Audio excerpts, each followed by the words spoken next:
Алейкум. Уағалейкум ассалам. Ассалаумағалейкум. Қарағандыдан белсенді боп, белсенді деп жұрттар таниды енді оны.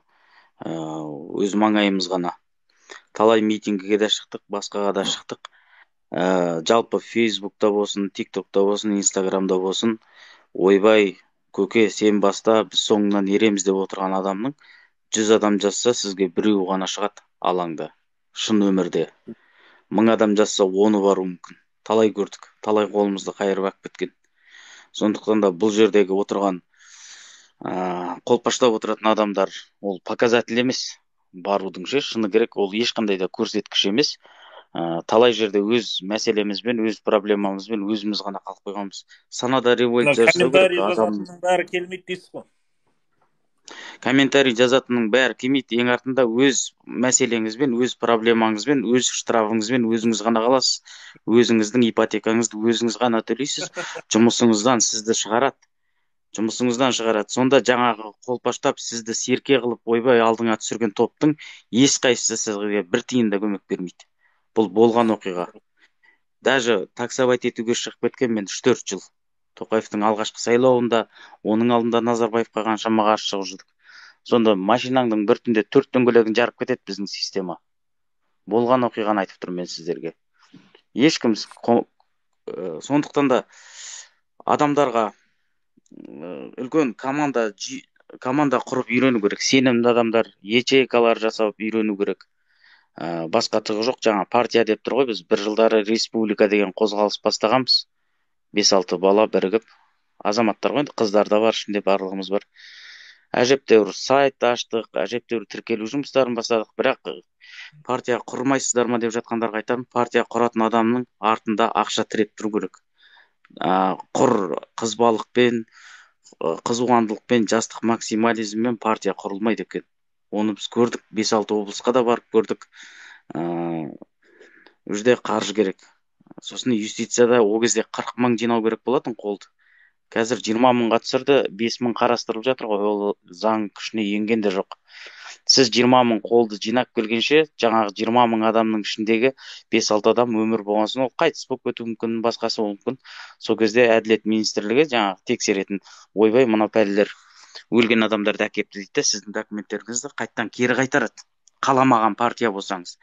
Қалаған партия болса, енді ол 5-ақ адам тірі қалған адамдарыңыз өлі болса да тіркейді. Шыны керек.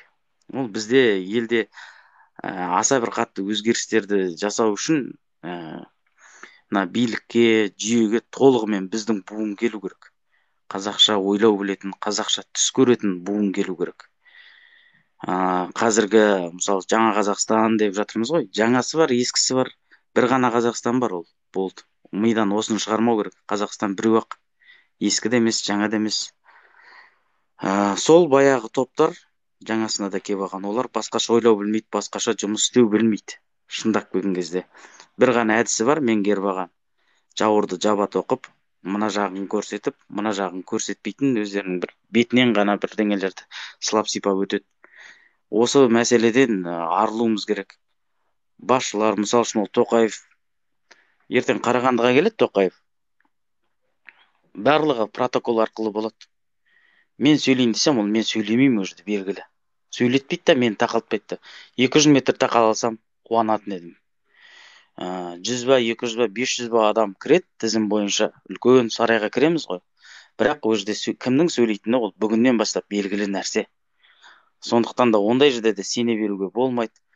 Мына біздің елімізде қаншама миллионға да жетпейтін мемлекеттік қызметкер бар. 100 мың ба, 12, қанша мың өзі? Шамалақ, енді жарайды. Айтайын дегенім былай, 18 мың халық болса, соның ішінде президенттік сайлауға түсуге құқылы тек қана мемлекеттік қызметкерлер. Бұл қалғанымыздың құқымызды аяққа таптау айналып келген кезде. Қалған қаншама халықтың құқығын аяққа таптап тұр осы заңмен ақ. Адамның жасы 35 болсын, 40 болсын, жарайды келсем. 35-40-дан асса, білімі кеп тұрса, есі дұрыс болса, мемлекеттік тілді меңгеріп тұрса, жарайды, соңғы 10-15 жыл Қазақстанда тұрса, ол адам түсу керек. Ол мемлекеттік қызметте істеді ме, істемеді ме, мүмкін ол керемет менеджер шығар, мүмкін ол 100 адамдық өзінің фирмасын, кішігірім зауытын дөңгелетіп отырған адам шығар. Қабілетін көрсету керек. Зеленскийдің өзі дәлел ғой. Мемлекеттік қызметте істемей, өзін дәлелдеді. Қандай керемет президент екенін. Әзірге енді. Міне сондай адамдарға мүмкіндік беру керек, және тұтасымен біздің буын келу керек деп ойлаймын мен. Көп сөйлеп кетсем кешірім сұраймын. Ал енді қазіргі идеологиямызда бізде ешқандай идеология жоқ. Жасап жатқан адамдар сол бір әдіс, ассамблея дейді, басқа дейді. Ол жерде де айтарым бар, ассамблеяны ішінен де көрдім, сыртынан да көрген адам. Негізгі идеясы қазақтың жанына басқа этностарды топтастыру, қазаққа қарап, солар қазақтың қабағына қарау ғой негізгі идеясы. Егер де пойыздың рельсі дұрыс салынса, ол пойыз жүруші еді. Бұл рельсті табанымен теріс қаратып, дұрыс жүргізбей қойғанда, теріс сақ қойған. Пойыз орында тұр. Значит, АНК-ны өзгерту керек, ассамблея. Қазақтың маңайына шоғырландыру керек. Ал бұл жерде қалай тұр? Наоборот, барлығы бір жерге шоғырланып алған. Қазақ барлығының көтінен жүгіріп жүр, әрқайсының. Осыны түзеу керек. Сонда айналдырған 3 жыл негізі. АНК-ға да жақсы жағынан көзқарас қалыптастыру үшін, мемлекетті дұрыс жолға түсіруге 10 жыл жетеді. Шындап келген кезде нәтижені көрсетуге. Сондай ойларым бар.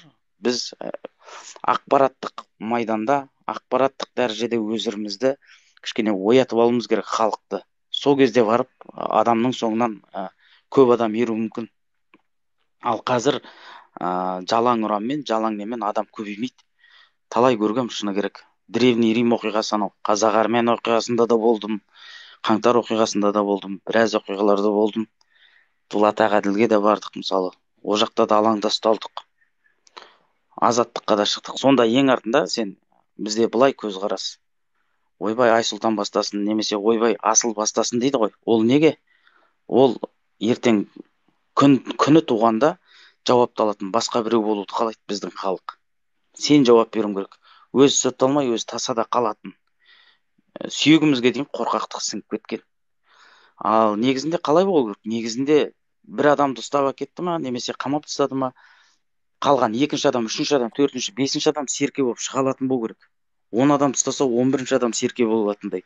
Сондай жүйе жұмыс істеу керек. Одан кейін, мысалы үшін, Асыл немесе мен қамалдым ба, өзіміздің арамызда жаңағы 10 жігіт па, 100 жігіт па. Ана Асылдың немесе Айсұлтанның 100 мың кредиті бар еді. Соны жауып тұратын общак болу керек. Ана кредитті, сосын бала шағасына тамақ беріп тұратын бір тұрақты общагы болу керек. Партия ашам деген, жұмыс істеймін деген адамдарда. Сонда әр жақта жатқан адамның өзі қорықпай өверін жата алады. Бізде оның бірі де жоқ. Оттаймыз. Ақырында ештеңе өнбейді. Өз-өзімізбен ішкі потенциалымызды елге бере алмай, біз өлі арада туған ұрпақпыз ғой. Өзімізден өзіміз ең аяныштысы біздің буын мемлекетке де, ұлтқа да ешқандай бір пайдасын тигізбей кетіп бара жатырмыз, уақытымыз. Ертең біз 40-қа келеміз, 45-ке келеміз, 50-ге келеміз. Біз де таусыламыз. Одан кейін біз де шалдар құсап, бір орында отырсам болды дейтін заманға жетеміз. Осы ең аяныштысы. Жақсы, рахмет. Рахмет пікіріңізге, өте сауатты түсіндіріп бердіңіз бәрін. Дұрыс айтасыз. Жалаң ұран, үйту керек, бүйту керек дейміз. Талай белсенділер әкімшілік іспен қамалды, қылмыстық іспен де қамалып жатыр. Марғұлан Боранбай ағамыз бар, 5 жылға сотталды. Данат Намазбай бауырымыз бар, 5 жылға сотталды. Кеше Диас Құзайырды 5 тәулікке соттады. Олардың бәрі өзінің идеологиясы үшін қызмет етіп, өз идеясы үшін, халық үшін, тіл үшін зардап шегіп отыр ғой. Соларға енді көмек көрсетіліп жатыр негізі, былай белсенді азаматтар, WhatsApp чаттар бар ұлтшылдардың. Сол жерде ғана былай бүкіл халық болып көмектесіп, жаңағыдай талап қою деген ұйымшылдық әзірге бізде жоқ, нөл десек те болады. Дұрыс айтасыз. Жарайды, бүгінше эфирді аяқтаймын мен. Келесі кездескенше сау болыңыздар.